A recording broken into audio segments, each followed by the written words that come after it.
Saya sekarang mundur ke kajian dasar. Ini dasar. Ini dasar kalau ngaji ilmu akidah. Kita kalau belajar sifat Allah, sifat pertama apa? Wujud. Bener? Apa arti wujud? Ada. Kita ada nggak? Ini ada. Kursi. Udara ada. Bisa lihat udara nggak? Ruhnya ada nggak? Ada cinta nggak di hati? Kelihatan nggak? Ada benci nggak dalam pikiran? Ada. Suka benci sih ya. Kelihatan nggak?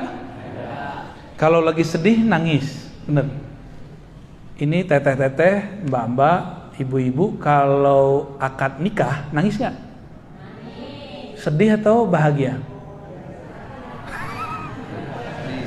Sedih atau bahagia? Sedih ya? Masa sedih orang nikah? Bahagia ya? Kecuali cerita dangdut ya, cerita balada cinta. Bener, orang bahagia bisa nangis, orang sedih nangis. Terus air mata itu tanda apa? Berarti air mata bukanlah tanda sedih dan tanda bahagia. Air mata itu tanda kolbu sedang tersentuh. Mau sentuhannya kebencian ataupun kesedihan ataupun kebahagiaan. Kolbu merasakan, mata menerjemahkan. Nggak kelihatan. Rasa, makan suatu rasa, kelihatan nggak rasa? Tapi dia ada. Bener, beneran. Jangan-jangan kita selama ini ngawang lagi. Makan tuh nggak jelas rasanya apa. Oke, ini mukaddimah. Warna, ini warna apa nih? Baju saya apa? Kopiah saya? Tapi hitamnya beda nggak? Oke.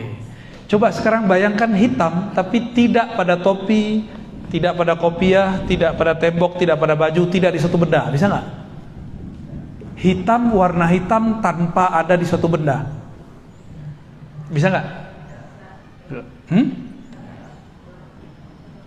Berarti warna mesti nempel di satu benda. Ada warna itu?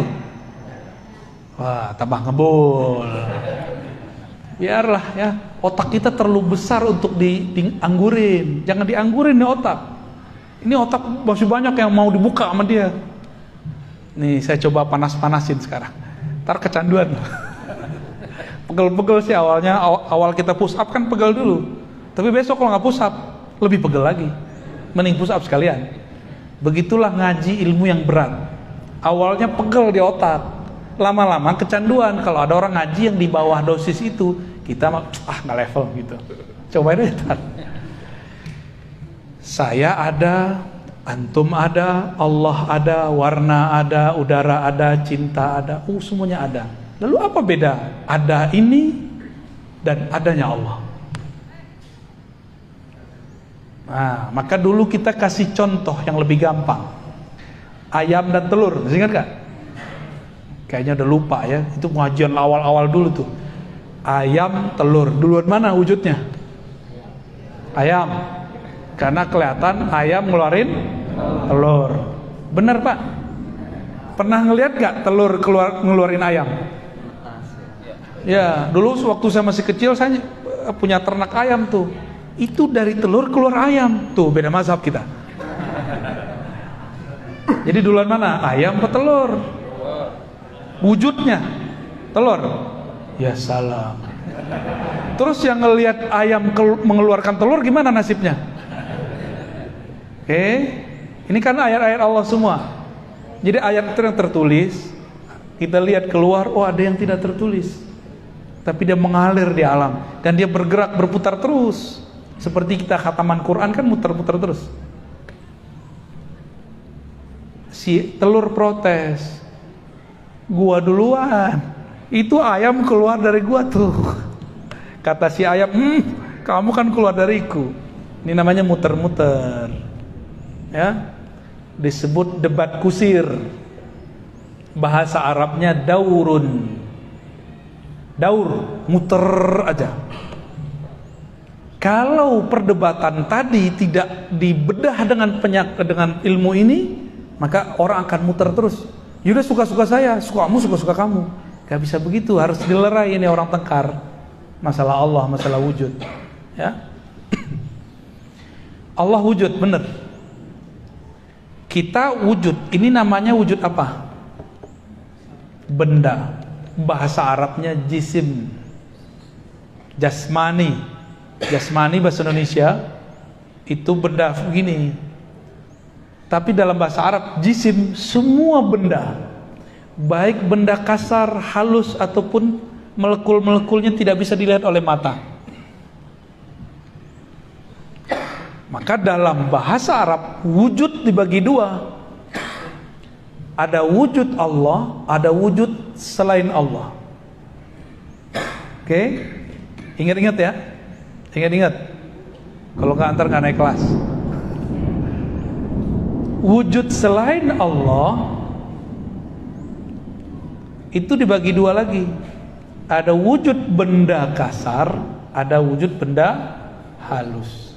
Ada yang nambahin satu lagi, namanya wujud sifat, wujud karakter. Warna, penyakit, cinta, benci, senang, susah, itu namanya karakter, sifat.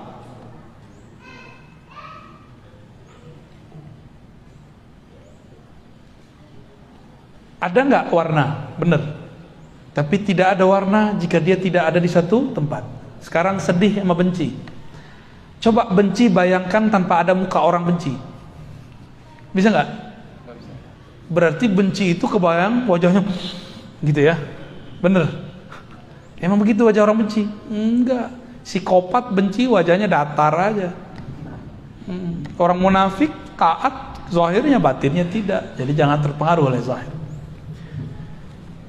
Benda ini baik benda kasar, benda halus. Benda kasar nih, udara, cahaya, ini benda halus.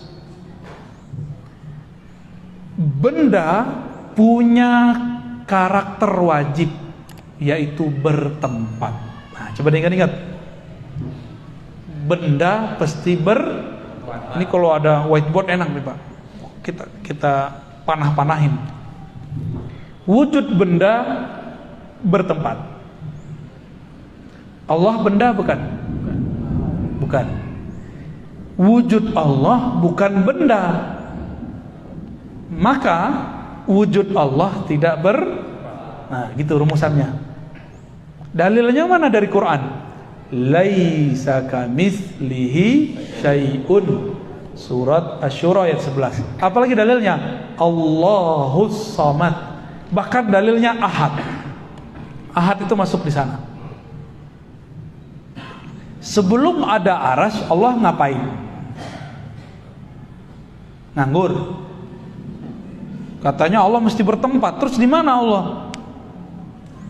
Kan repot dah. Ya. Ada dalilnya. Cuma mereka dhaifkan pada hadis sahih. Ya. Saya ulang lagi, setiap benda mesti bertempat. Maka udara ini benda dalam ilmu bahasa Arab. Dia butuh ruang, waktu. Butuh ruang dan waktu. Bapak Ibu ini lagi dalam ruang nggak? Bisa nggak duduk tapi tidak di ruangan? Juga bukan di luar ruangan. Bisa nggak? Duduk tapi tidak di suatu tempat. Nggak ngawang, nggak di bawah, nggak di atas, nggak di kiri, nggak di kanan, nggak di depan, nggak belakang. Bisa nggak bayangin? Nggak bisa. Berarti mustahil ada benda tidak bertempat. Sudah, oke. Mustahil ada benda tidak bertempat. Maksudnya gimana? Jangan kebalik-balik. Allah bukan benda, wujud Allah bukan benda, maka dia tidak bertempat. Tapi oleh kelompok mujassimah yang membendakan Allah tanpa mereka sadari, mereka bilang, apa kata mereka? Segala sesuatu yang maujud mesti bertempat. Nah, ini keliru. Apa kata mereka? Segala yang wujud mesti bertempat. Kalimat ini kurang sempurna. Setiap wujud benda mesti itu yang benar. bukan setiap wujud. Siapa yang ngomong begini? Orang yang mengharamkan filsafat tapi dia mengatakan, membicarakan filsafat. Namanya Syekh Ibnu Taimiyah. Ya, dia ini mengharamkan filsafat, tapi istilah jisim, benda, gerak, ruang, waktu itu kan istilah filsafat semua. Dia haramkan tapi dia katakan. Menarik kan nih? Dia mengharamkan filsafat tapi dia berteori dengan filsafat. Sekarang muncul orang mengharamkan filsafat lalu menyerang ustadz-ustadz yang mengerti filsafat, tapi dia tidak berani menyerang imam dia yang berfilsafat. Lucu gak tuh? Bagi saya lucu.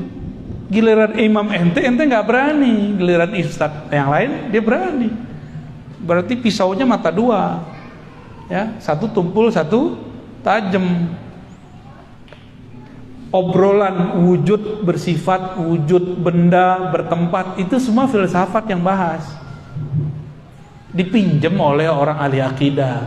Karena jamaah sudah mulai diracunin bahwa Allah bertempat di satu arah atas. Maka harus kita kembalikan ilmu arah, ilmu tempat kepada pakarnya.